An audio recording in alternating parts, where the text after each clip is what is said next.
Hello dear students, lecture number 2 chapter number 5 व्युत्क्रम आव्यूह एवं रैखिक समीकरण। जैसा कि आप जानते हैं inverse matrix and linear equations, तो यहाँ पर कल मैंने स्टार्ट करा दिया था और कल मैंने आपको सहखंडज आव्यूह एडजॉइंट ए निकालना सिखा दिया था।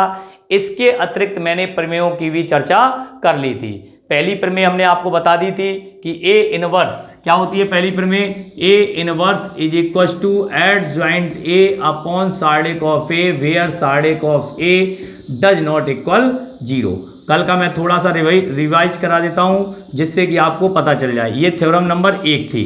ठीक है, दूसरी बात मैंने आपको एडजॉइंट निकालना सिखाया था। एडजॉइंट के साथ साथ सार्डिक ऑफ ए निकालना सिखाया है, वो आपको पहले से पता।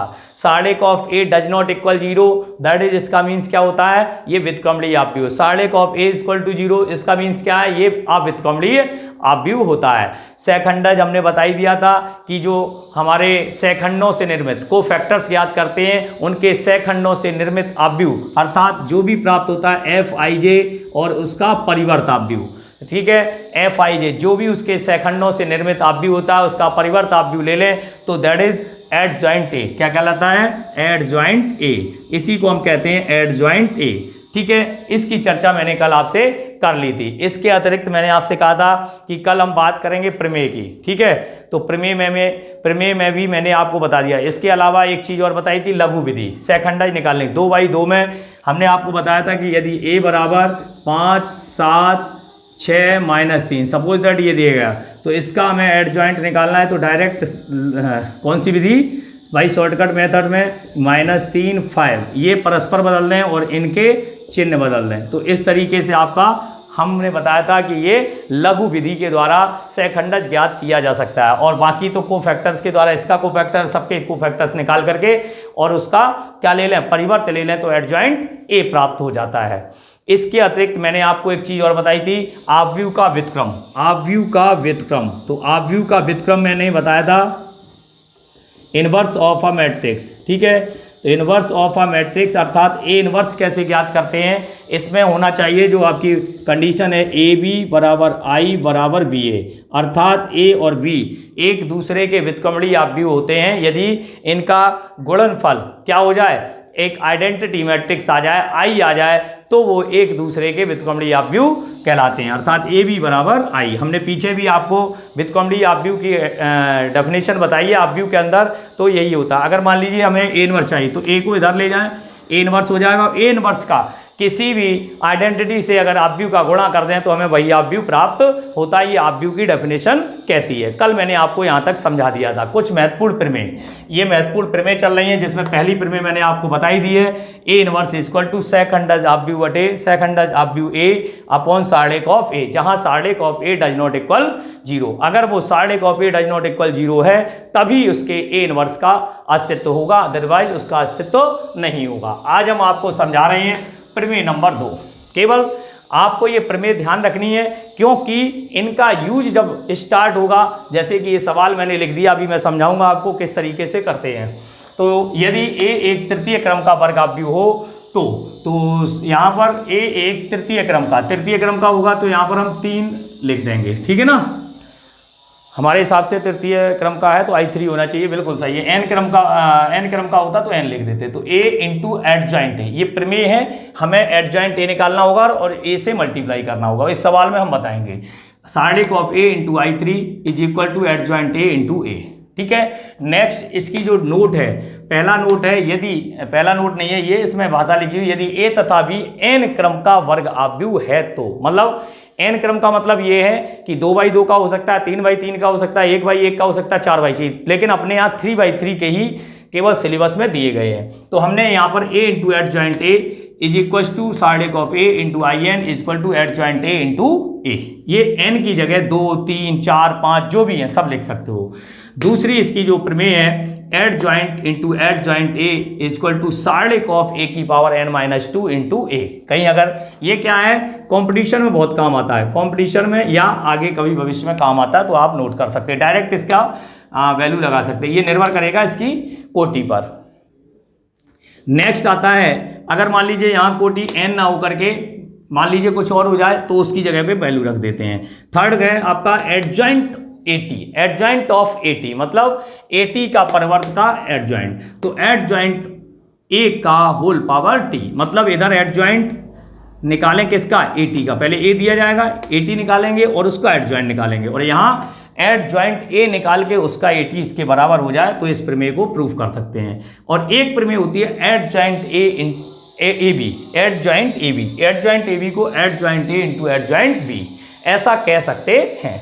तो ये प्रमेय हैं, इनको आपको याद रखना होगा, इनका यूज भी अच्छी तरह से करें, इंपॉर्टेंट होती हैं। प्रमेय नंबर 3 क्या कहती है, प्रत्येक व्युत्क्रमणीय आव्यूह, प्रत्येक व्युत्क्रमणीय आव्यूह का व्युत्क्रम आव्यूह एक अद्वितीय आव्यूह होता है। अद्वितीय होता है मतलब केवल और केवल यूनिक होता है। यदि ए तथा बी, चौथी प्रमेय कहती है ए तथा बी एक ही क्रम के व्युत्क्रमणीय वर्गाव्यूह हों, व्युत्क्रमणीय वर्गाव्यूह हों, तो ए बी का होल इनवर्स इक्वल टू हम लिख सकते हैं बी इनवर्स ए इनवर्स। इसी पर व्यापकता यानी कि बहुत ज़्यादा उसमें हम ले सकते हैं, तो A B C X Y Z कितने भी लिखे हों उनका इनवर्स उल्टा कर देते हैं, Z inverse, Y inverse, X inverse, C inverse, B inverse, A inverse. तो इस तरीके से हम उसको दर्शा सकते हैं।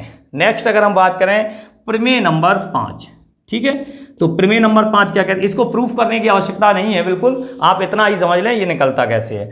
यदि ए एक व्युत्क्रमणीय आव्यूह है, कैसा आव्यूह है, व्युत्क्रमणीय आव्यूह है, तो आव्यूह एटी भी मतलब उसका परिवर्त भी व्युत्क्रमणीय आव्यूह होता है। इसका तात्पर्य हो गया एटी का whole inverse is equal to A inverse का होल टी, ठीक है। तो इस तरीके से हमने जो ये प्रमेय लिखी हैं उस पे आधारित हमने एक सवाल लिख रखा है। इस सवाल को आप लोग देखेंगे, थोड़ा ध्यान देंगे तो आप समझें कैसे करेंगे कैसे नहीं करेंगे, ठीक है ना। देखो सवाल देखें, सवाल में कितने क्वेश्चन दिए गए। मैंने जितनी भी प्रमेय आपको बताई हैं उन सभी प्रमेयों में आपको यहाँ देखने को मिल जाएगा कि हाँ हमें क्या करना है, ठीक है। तो सबसे पहले हम काम करेंगे ए का सहखंडज आव्यूह। तो ए का सहखंडज आव्यूह अर्थात हमें क्या फाइंड करना है, एडजॉइंट ए, ये फाइंड करना है, ओके। तो चूंकि दिया है ए बराबर 1 2 3 4, ये देखिए 1 2 3 4। तो सबसे पहले हम क्या करेंगे, इसको लघु विधि से अगर निकालना चाहें तो लघु विधि से निकाल लें, और अगर वैसे चाहें तो वैसे निकाल लें। तो लघु विधि से एडजॉइंट ए तो सीधे ही आ जाएगा, कोई ऐसी बड़ी बात नहीं है। तो क्या हो जाता है, इनको परस्पर बदल दें तो 4 1, ठीक है, और इनके परस्पर चिन्ह बदल दें, -2 -3, ठीक है। ये आपका आंसर आ जाएगा, पहला आंसर हो गया, ठीक है। पहला आंसर है, आप मिला सकते हो, देख सकते हो, बिल्कुल एग्जैक्टली यही आना चाहिए, बिल्कुल 4 -3 -2 और 1, ठीक है। आप चाहें तो इसको सहखंड से भी निकाल सकते हो। इसके सहखंड हम आपको बता दें, सहखंड से कैसे निकालेंगे, कोफैक्टर्स आपको लगता है तो यहाँ से हो जाएगा F11, तो पहले पे है पॉजिटिव आएगा, ये गया। अच्छा, इसको पहले हमें सारणिक में लिखना होता है, तो सारणिक में लिखेंगे तो क्या हो जाएगा 1 2 3 4, तब लेते हैं। तो F11, तो F11 का क्या हो जाए, ये गया, कितना आ गया +4। F12 नेगेटिव आएगा, तो F12 पहली पंक्ति दूसरी -2, F21 माइनस आएगा दूसरी पंक्ति में -3, F22, ये क्या आ जाएगा, F22 मतलब 1 आ गया। तो देखो 4, यही तो आ गया, कैसे आएगा, ये 4 -2, इसको ऐसे लिख दो -3 1, तो कैसे भी कर लें, ये दोनों तरीके हैं। आप वैसे इससे कर देंगे बिल्कुल सही हो। सेकंड, सबकी समझ में आ गया, दोनों विधियां मैंने बता दी, एक तो आपकी सेकंड लघु विधि के द्वारा, एक सेकंड डायरेक्ट सेकंड के द्वारा। सिद्ध कीजिए। अच्छा, ये वाला तो अभी हमें निकालना पड़ेगा एडजॉइंट ए। एडजॉइंट ए तो मैंने निकाल ही लिया, बहुत ईजी हो गया। तो आप LHS ले लो, क्या ले लें, LHS। तो A into adjoint A into adjoint, तो A कितना है, A है 1 2 3 4, और एडजॉइंट ए कितना है 4 -3 -2 और 1। देखे भाई, तो इनमें हम गुणा करेंगे, निश्चित तौर पर गुणा संभव है, हो ही रहा है 2 × 2, तो इसका मतलब ये देखिए आव्यूह का गुणन करना है। तो पहली पंक्ति पहला स्तंभ 1 चौके 4 3 दूना 6, पहली पंक्ति दूसरा स्तंभ -3 + 3 2 चौके 8 और 4 दूनी 8, 2 तियाँ 6 और 4 एकम 4। ठीक है, तो ये आपका क्या बन गया देखते हैं भैया, -2 0 0 -2। ठीक है, तो यहाँ से जो भी प्रूफ करना होगा वो प्रूफ हो जाएगा। अच्छा, इसके लिए हमें सार्लेक ऑफ ए की आवश्यकता पड़ेगी बच्चों। किसकी आवश्यकता पड़ेगी? सार्लेक ऑफ ए। तो सार्लेक ऑफ ए क्या होगा, हम यहाँ निकाल दें। सार्लेक ऑफ ए होगा 1 3 2 4, ऐसे ही तो ये होगा 4 बन जा 4 -6 -2 डज नॉट इक्वल 0। तो बिल्कुल आ गया। तो यहाँ से अपने पास थोड़ा सा यहाँ देखेंगे, इधर ले लो, जगह कम है। तो a into adjoint A is equal to क्या बना, -2, कॉमन ले सकते हैं तो 1 0 0 1। ठीक है, तो -2 और I2 क्लियर है, -2 I2 और -2 I2 क्या है, ध्यान से देखो, सार्लेक ऑफ ए I2 आ गया। सेम है, अगर हम इसको उल्टा कर दें, क्या कर दें, इसी प्रकार क्या हो जाएगा, एड ज्वाइंट ए और इनटू ए, वो भी इतना ही आएगा, निश्चित तौर पर आने वाला है। तो इसलिए हैंस प्रूफ, हम क्या लिख सकते हैं, हैंस प्रूफ। फिर से समझ लें, आपकी समझ में नहीं आया, हमें ये प्रूफ करना था तो हमें दोनों तरफ से प्रूफ करना होता। लाना क्या है ये, तो सबसे पहले हमें आवश्यकता पड़ती सार्लेक ए की। तो सार्लेक ऑफ ए का मतलब हो गया, इसका सार्लेक ले लें, सार्लेक लेंगे तो कितना आ गया, -2। ठीक है, अब हमने क्या किया, a इंटू एडजॉइंट ए, तो a इंटू एडजॉइंट ए निकला रखा था, एक ही सवाल में सब चीज़ें पूछी जा रही हैं, तो a ये लिख दिया, एडजॉइंट ए, इसका कितना आया, ये हमने इसमें से क्या कॉमन ले लिया, -2 ले सकता हूँ, अब भी है तो -2 ले लिया, 1 0 0 1 किसका है, I2, क्या बन गया, I2, -2 किसकी वैल्यू है, सार्लेक ऑफ ए, हो गया प्रूफ। अगर हम उल्टी तरफ से करें, एडजॉइंट ए इंटू ए, तब भी गुणा संभव है, तब भी हमारा यही आएगा। तो आपके 2 सवाल तो ये कंप्लीट हो गए। इसके अतिरिक्त अब आप देखेंगे सवाल नंबर 3। ठीक है, इसको मैं रफ कर रहा हूं, अब कोई दिक्कत की बात ही नहीं है, लिख लिया होगा आपने।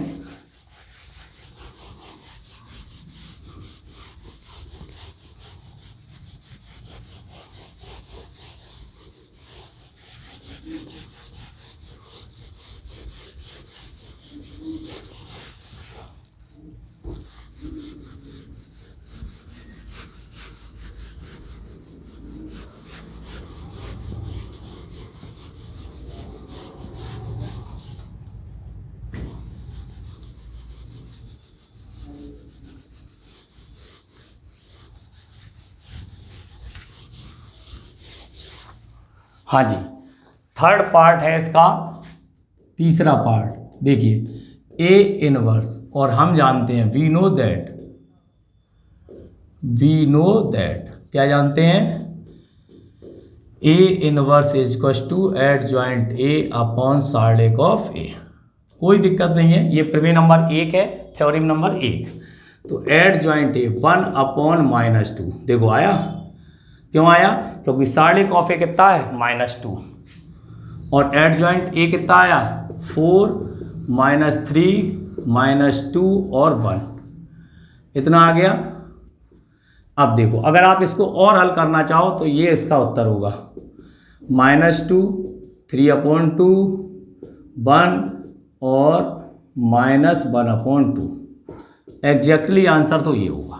ठीक है, 2 का भाग लगा दो, -2, इसमें लगा दो 3/2, इसमें लगा दो 1, इसमें लगा दो -1/2, तो ये बन गया। अब देखेंगे इसका फोर्थ पार्ट क्या कह रहा है, टू प्रूव दैट AT का होल इनवर्स बराबर A इनवर्स का होल T, यहाँ। ठीक है, तो सबसे पहले हम क्या करेंगे, AT निकालें। तो चूंकि A बराबर दिया गया है 1 3 2 4, इसका AT ले लें, इसका AT हो गया 1 3। नियम मत भूल जाना, नियम भूल गए तो सब काम खराब हो जाएगा। देखिए भाई, आप भी पढ़ के आए हो, भूलना नहीं है, तो फिर मज़ा नहीं आएगा पढ़ने में। 1 3 2 4 ऐसे ही लेते ना परिवर्त। अब हमें AT का इन्वर्स चाहिए, तो स्वाभाविक बात है हम LHS ले रहे हैं, तो AT का इन्वर्स LHS के लिए, यानी कि AT का इनवर्स, तो ये फाइंड करना है। तो सबसे पहले हम क्या निकालेंगे, एडजॉइंट AT, तो एडजॉइंट AT लघु विधि से क्या हो जाएगा, 4 1 4 1 -3 -2 हो गया।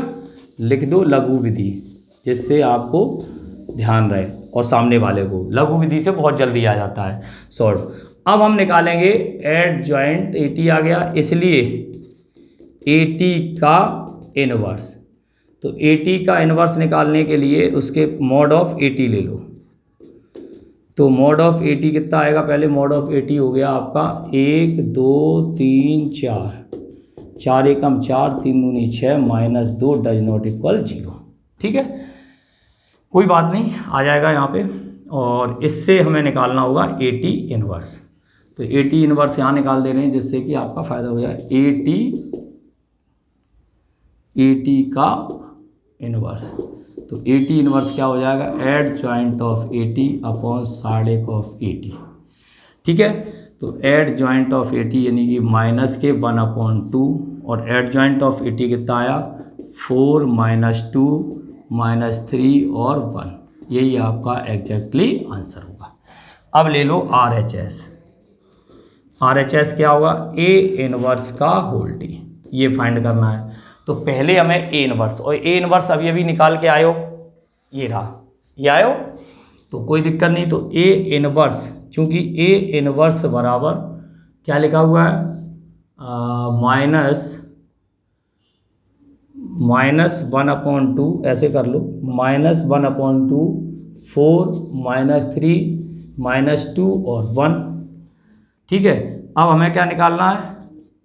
A इनवर्स का होल टी। तो -1/2, चलो ये वाला ले लो, तो क्या हो जाए? 4 -3 -2 और 1। देखो क्या आ रहा है? यही आ रहा है। तो ये देखिए और ये देखिए, इसलिए LHS बराबर RHS, अर्थात हम कह सकते हैं कि 80 का inverse equal to A inverse का होल टी। फिर से समझ लें एक बार, ये तो हमने इनवर्स निकाल दिया एडजॉइंट A बटे साढ़े कॉफ A, ये भी लिख सकते हैं, ये भी लिख सकते हैं। अब हमने ये लाना था, तो सबसे पहले A लिया, A का क्या निकाला? परिवर्ताव्यू, पंक्तियों को स्तंभों में, स्तंभों को पंक्तियों में लिख दिया, 1 3 2 4। ठीक है, अब हमें जरूरत पड़ेगी किसकी? एडजॉइंट 80 की। तो इसका एडजॉइंट ऑफ 80 किस विधि से ले रही है? लघु विधि से। तो ये तो परस्पर बदल गए और इनके चिन्ह बदल दिए। ठीक है ना। अब आप आ जाओ, साढ़े कॉफ 80 की जरूरत पड़ेगी, क्योंकि इस सूत्र में रखना है। तो साढ़े कॉफ 80 क्या होगा? ये रहा 1 2 3 4, 4 1 जा 4, 2 3 जुड़िया 6, माइनस के 2 डज नॉट इक्वल 0। इसलिए व्युत्क्रम का अस्तित्व है, व्युत्क्रम का अस्तित्व है, लिखना पड़ता है, अस्तित्व है, लिख दो। अब हमने क्या किया? ये आ गया, तो यहाँ से फिर हम कहाँ चले? यहाँ पे 80 का होल इनवर्स। तो 80 का होल इनवर्स यानी कि इनवर्स, इनवर्स क्या होता है? एडजॉइंट ऑफ 80 बटे साढ़े कॉफ 80। तो साढ़े कॉफ 80 कितना? -1/2, 4, -2 -3 -1। अब हमने ए इनवर्स लिया, ए इनवर्स का होल्टी लिया, होल्टी लिया तो ये बदल गए, -1/2 बाहर रहा। बस यही आपके उत्तर हैं। तो आपने देखा होगा कि हमने जो सवाल आपको बताया वो उन प्रमेयों से आधारित सवाल था जिसको आपको सीखना है। तो मेन चीज़ जो थी वो चारों पॉइंट मैंने आपको सिखाने का प्रयास किया है। ये चारों पॉइंट यदि आप सीख जाते हो तो मुझे लगता है पहला आपका टॉपिक पूर्ण रूप से तैयार हो जाएगा, जिसमें आपका सेकंड, ए इनवर्स, ठीक है, एडजॉइंट, सब चीज़ निकालनी आ जाएगी, उसका व्युत्क्रम आव्यूह भी, लघु विधि भी आ जाएगी। तो ये पूरा टॉपिक एक कंप्लीट हो जाएगा। अभी आगे बहुत सारा टॉपिक है, इस पे आधारित बहुत सारे सवाल है, वो भी बताएंगे, जब तक आप इसको नोट कर सकते हैं।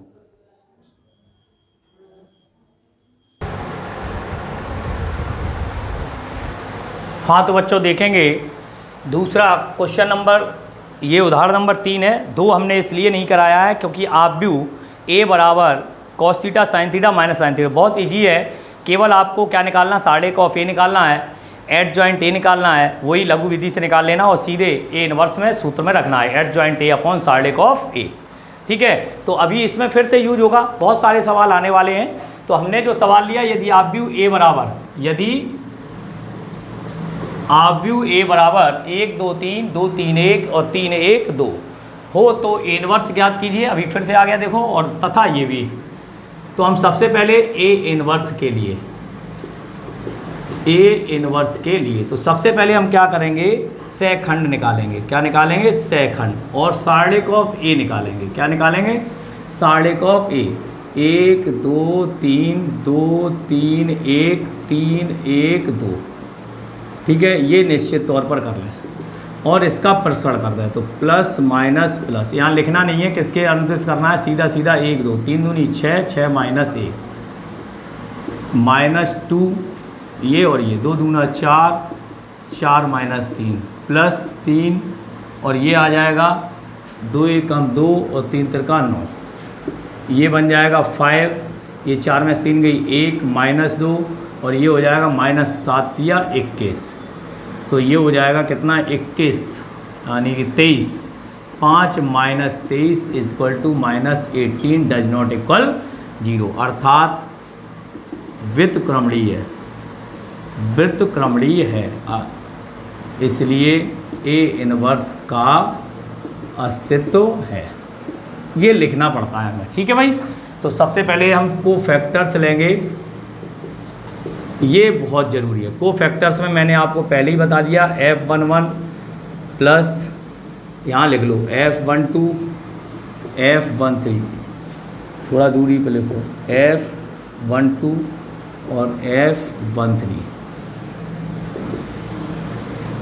F21 F22 F23 F31 F32 और F33 plus minus plus minus plus minus plus minus plus, ठीक है, क्योंकि अगर हम वैसे लिखेंगे तो एक ही बन जाए। अब देखो, तो जैसे ही हमने देखा यहाँ पे, तो अभी अभी आप करके आए, तो F11 तो वही होगा जो पहले पंक्ति पहले 6 माइनस 1 कितना आ गया 5, मैं आपको बताता चल रहा हूँ।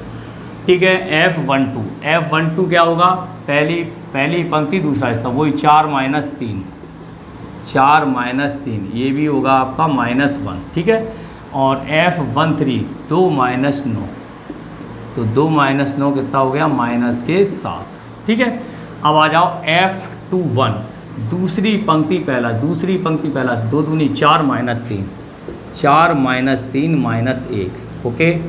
अब आ जाओ F23 दूसरी पंक्ति दूसरा हिस्सा 2 एकम 2 माइनस 9, 2 माइनस 9 कितना आ गया माइनस के 7। इसके बाद आ जाओ F23 दूसरी पंक्ति तीसरा 1 एकम 1 माइनस 6 माइनस 5 प्लस 5। F31 तीसरी पंक्ति पहला स्तंभ 2 एकम 2 2 माइनस 9, 2 माइनस 9 माइनस 7। F32 तीसरी पंक्ति दूसरा स्तंभ 1 एकम 1 माइनस 6 माइनस प्लस 5 और तीसरी पंक्ति तीसरा स्तंभ 3 एकम 3 और माइनस 4 माइनस 1, ठीक है। तो इसलिए यहाँ 9 के 9 निकालने होंगे, एड ज्वाइंट ए डायरेक्ट लिख दो, एड ज्वाइंट ए, तो जो भी आएगा ये क्रम से लिखते जाओ, 5 माइनस 1 माइनस 7 माइनस 1 माइनस 7 और प्लस 5 माइनस 7 5 और माइनस 1 का होल टी, इसका होल टी लेंगे, परिवर्त लेते हैं ना, तो 5 माइनस 1 माइनस 7 माइनस 1 माइनस 7 और 5 माइनस 7 5 और 1, इस तरीके से मिला लेते हैं कहीं गड़बड़ ना हो जाए। 5 minus 1 minus 7 minus 1 minus 7 5 minus 7 5 1, बिल्कुल सही है। अब हमें क्या चाहिए, ए इनवर्स, तो ए इनवर्स इक्वल टू क्या होता है, adjoint A upon side of ए।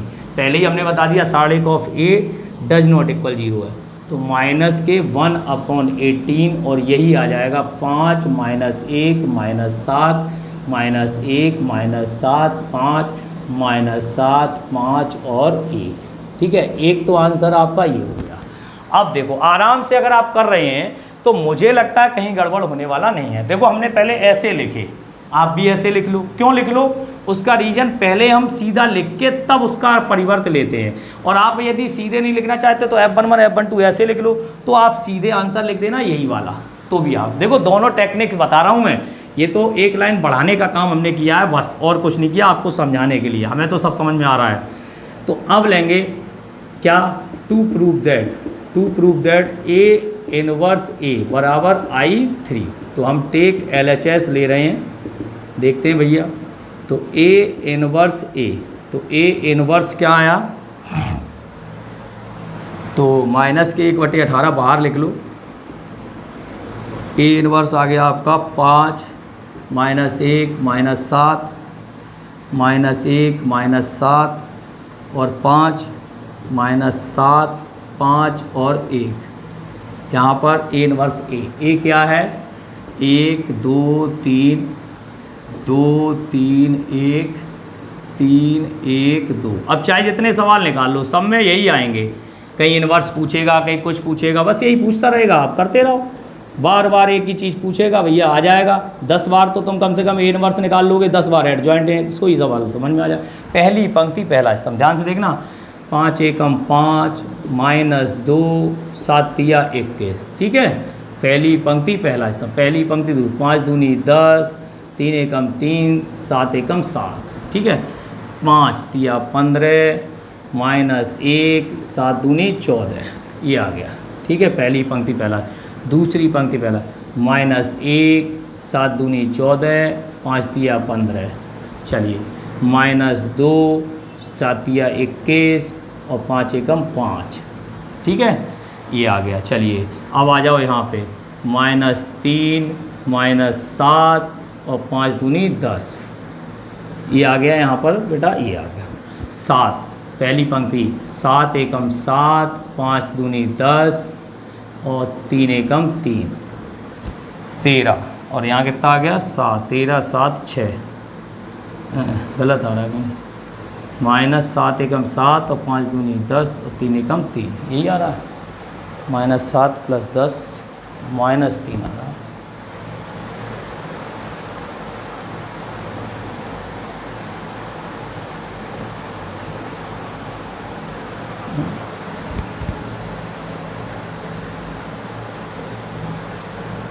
-1 ये -1 है, ठीक है, तो ये -3 होगा, सही है। तो ये हो जाएगा आपका 7 और 3 10 0 हो जाएगा बिल्कुल। अब यहाँ पे आ जाओ तो यहाँ बन जाएगा अपन का 7 दूनी 14 7 दूनी 14 5 तिया 15 1 एकम 1, ठीक है। ये -1 फिर से -1। अब यहाँ आ जाओ 7 तिया 21 5 एकम 5 और -2, बिल्कुल ठीक आ गया, ठीक है। अब देखते हैं तो -1/18 और अपने पास जो बचने वाला है देखो 23 में से 5 गई -18, यहाँ 0 यहाँ 0 यहाँ 0 यहाँ आ जाएगा 21 23 -18 और 0, यहाँ पे 0 यहाँ 0 और यहाँ आएगा -18, ठीक है। तो यहाँ पर क्या बचेगा आपका जो आने वाला है 1 0 0 0 1 0 0 0 1 18 -1/18 का अंदर भाग दे दिया, तो ये क्या सिद्ध हो गया I3 हैंस ट्रू। तो इस तरीके से आपने देखा, देखो इसमें अगर जरा सी भी गलती हो गई, देखो मेरे चिन्ह की गड़बड़ी हुई, यहाँ आंसर खत्म होने लगा।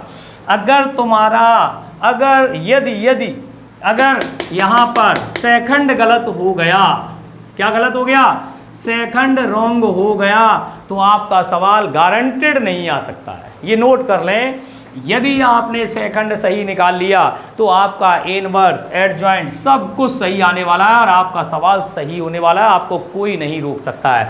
अब हमें ही देखना है, हमें ही आंसर मिलाना, हमें पता कैसे लगता है। अब जैसे ये लाना था इसके बराबर लाना था, तो निश्चित तौर पर हमें पता होना चाहिए कि आई क्या होता है, 1 0 0 0 1 0 0 0 1, इसलिए मुझे पता है कि यहाँ 0 आना चाहिए था। साम दाम दंड भेद, अगर हमारा कहीं गलत भी हो रहा हो तो परीक्षा में टाइम को स्पेंड ना करते हुए फटाफट देख लो कहाँ पे 0 आना चाहिए, उसी को चेक कर लो। तो इसलिए मुझे अनुमान था कि यहाँ गलत हो सकता है। तो ऐसे ही आपको करना है और फास्टिंग करनी है, मतलब ये कैलकुलेशन इतनी फास्ट करनी है। अगर हम यही करते रह जाएंगे तो हमारा आगे का सवाल पूरा नहीं हो पाएगा। तो आप देख रहे होंगे बहुत ही इजी क्वेश्चन था, मैंने ये क्वेश्चन भी आपको बता दिया है।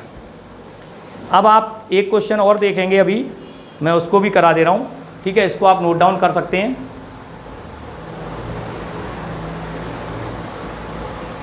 बी इनवर्स ए इनवर्स वाला भी करा दूंगा एक, कोई दिक्कत की बात नहीं है। चलो भैया एक और सही आ जाए, फिर मैं आपको एक्सरसाइज करने को दूंगा आज।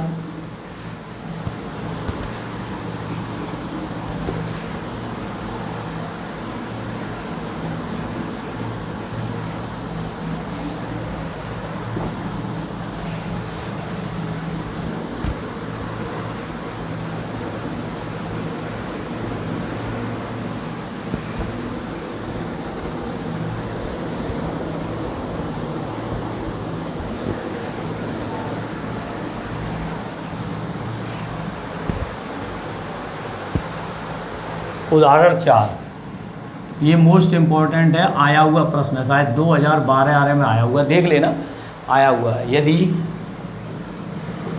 आव्यूह ए बराबर 2/2 का होगा 3, 7, 2, 5,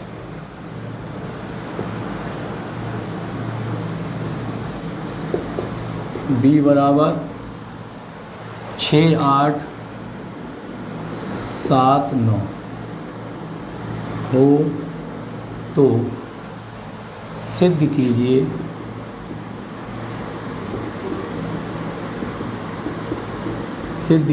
कि अभी एक प्रमेय आई थी, ए बी का होल इनवर्स बराबर बी इनवर्स ए इनवर्स। कुछ भी नहीं करना आपको, सबसे पहले सिंपल वे में क्या करना है, ए बी इनवर्स, ठीक है। तो सॉल्विंग करना स्टार्ट कर देंगे हम। सबसे पहले हम निकालेंगे ए बी, और गुणन संभव है, कैसे, ये देखो 2 गुणा 2, ये देखो 2 गुणा 2, देख लो, इनके ऑर्डर देख लिया करो। ये देखिए, इसके स्तंभों की संख्या, इसके पंक्तियों की संख्या समान है, तो कोई बात नहीं। 3, 7, 2, 5, यहाँ हो जाएगा 6, 7, 8, 9। इसका मल्टीप्लाई भी करेंगे तो क्या हो जाएगा, देखते हैं। पहली पंक्ति पहला स्तंभ, 3 छंग 18 और 7 सत्ते 49। पहली पंक्ति दूसरा स्तंभ, 3 अट्ठे 24 और 7 नेम 63। दूसरी पंक्ति पहला स्तंभ, 2 छिक्के 12 और 5 सत्ते 35, 2 अट्ठे 16 और 5 नेम 45। ये अपन का आ गया, क्या आया, ए बी। तो ए बी में जो भी आया 9, 8, 17, 4, 5, 6, 7, 5, 2, 7, 3 और 1 4, 6, 4, 3, 7, 6, 2, 8, 6, 5, 11, 4, 1, 5 और 1 6, ये आ गया। Okay, A B inverse. तो सबसे पहले हम ए बी इनवर्स पे ही काम कर लेते हैं। तो सबसे पहले हम निकालेंगे सहखंड। क्या निकालेंगे, सहखंड। सहखंड की ज़रूरत नहीं है वैसे, क्या कर लेंगे, शॉर्टकट विधि, adjoint of A B, adjoint of A B. तो adjoint of A B करेंगे तो ये परस्पर बदल दें,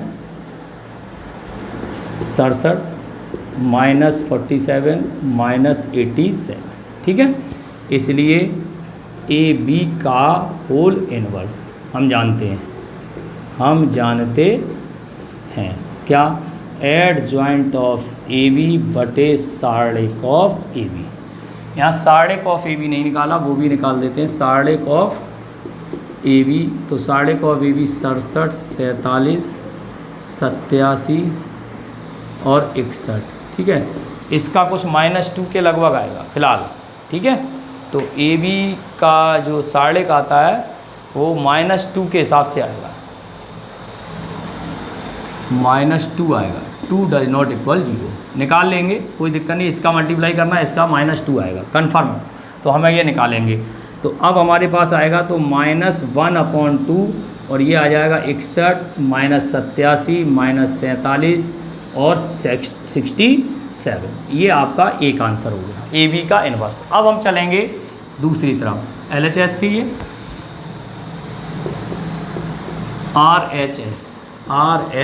RHS में क्या लाना, बी इन्वर्स ए इन्वर्स। चलो, तो ए इन्वर्स के लिए पहले हम काम करेंगे ए इन्वर्स के लिए, ठीक है।